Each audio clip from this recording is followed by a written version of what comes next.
The fluorescent lights above buzzed faintly as Ellie Hartley sat hunched over a desk in the corner of St. Jude's Community Hospital's break room. The room smelled of coffee gone cold and the distant scent of antiseptic. Outside, nurses rushed past with clipboards, and monitors beeped rhythmically in patients' rooms. But Ellie had her own quiet mission. Every Thursday, during her short break, she wrote letters. Not emails, not texts. Real, handwritten letters. They weren't for her family or friends. They were for strangers, patients she didn't know by name, faces she barely saw, yet whose loneliness echoed through the walls. She had started the ritual one rainy evening, after overhearing an elderly woman sobbing to a nurse, "No one's visited me in weeks." That sentence never left her. So, Ellie wrote. Simple notes, really, short stories about her childhood dog, encouraging words, little poems she found online, even knock-knock jokes sometimes. At the bottom, she signed every letter the same way. From a friend who cares. Ellie was only 24 then, working part-time at the hospital's front desk to pay her way through graduate school. She wasn't a doctor. She had no authority. But she had a heart, and she'd seen what silent suffering looked like. The nurses noticed. So did a few patients.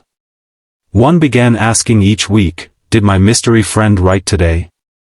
Another began leaving drawings for this unseen letter writer. Still, Ellie remained anonymous.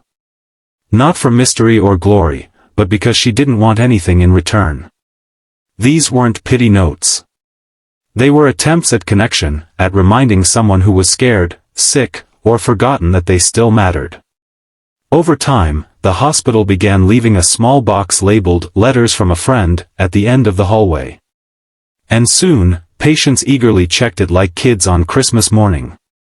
Ellie wrote over 400 letters in 2 years. She never kept copies. She never even told her family. When she moved out of state for a teaching job, she left quietly, trusting the kindness would linger even after she was gone. And for a long time, it did, silently, beautifully, until the world moved on.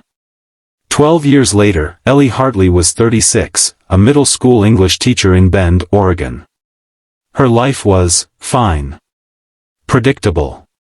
She had a small apartment with a cat named Oliver, a car that made strange noises, and a refrigerator covered in her students' doodles.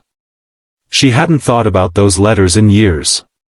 One brisk October morning, while sipping coffee at a local cafe before class, Ellie's eyes drifted to the magazine rack.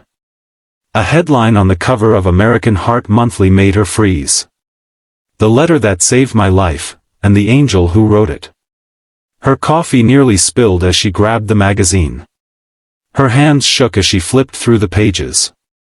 There, in full print, was a scanned image of one of her old letters. Her handwriting. Her words. Her sign-off, "From a friend who cares." The article was written by Richard Carmichael, a former patient at St. Jude's.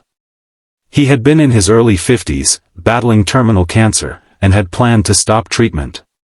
Then, one evening, a nurse handed him a letter, simple, anonymous, filled with warmth and unexpected humor. "You don't know me, but I believe in you," the letter read. "You're not just a patient or a diagnosis. You are a whole story still unfolding." Richard didn't quit. He fought harder. And somehow, he recovered. Now, 12 years later, he had written a best-selling memoir. The final chapter? A tribute to the friend who cares. The letter that brought him back from the brink. The story went viral. News anchors wept reading the letter aloud. Social media exploded with the hashtag #FriendWhoCares. Strangers across the world began writing anonymous letters to nursing homes, veterans, and hospital patients. The campaign snowballed. Schools participated, hospitals created letter stations, and volunteers in Canada, the UK, and across the US joined in. But one question remained unanswered. Who was the original letter writer? Ellie didn't come forward. She didn't want recognition. She'd written those letters because it was right, not because she expected the world to applaud. But someone else figured it out. Her students. It started with a class discussion on anonymous writing. One of them raised a hand and said, "Miss Hartley, that handwriting in the magazine, it looks just like yours."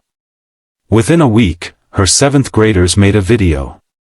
It featured clips of Ellie writing notes to students, helping after school, and talking about compassion. They submitted it to a national humanitarian contest called the Ripple Awards, a platform that honored everyday heroes. They won. And just like that, Ellie's quiet life turned into a whirlwind. Ellie was flown to New York for the Ripple Awards Gala. Celebrities, authors, and public figures lined the red carpet, but the spotlight that night belonged to a humble teacher who once sat in a hospital break room with a pen and a mission. When she walked onto the stage, 3,000 people stood and applauded. Richard Carmichael, now healthy, was seated front row, eyes full of tears. Ellie stepped up to the microphone. "I don't know what to say," she began, her voice shaking. "I never imagined something I wrote in silence, something meant for one heart, would travel this far. But maybe that's the beauty of kindness, it echoes longer than we know." The audience wept. Even the host wiped his eyes. After the awards, Ellie was offered book deals, speaking engagements, and teaching opportunities around the world. But she remained grounded.